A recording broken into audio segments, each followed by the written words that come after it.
This is the Temple of the Condor, and the guides are describing that, of course, the small round thing, or curve in the rock itself, here, is the head, with eyes, but then they're trying to describe this semicircle as being the white ring around the neck, which is possible, but mildly hard to believe.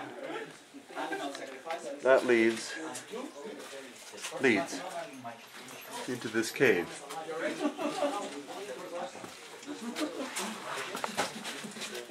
And down through here is a real cave.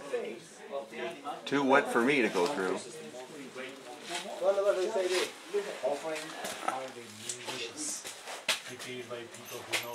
What is this niche?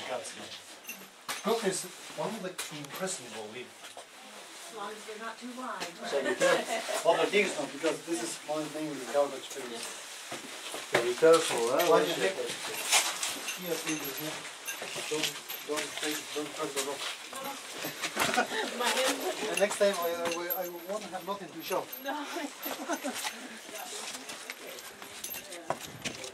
It's more likely my head cracks.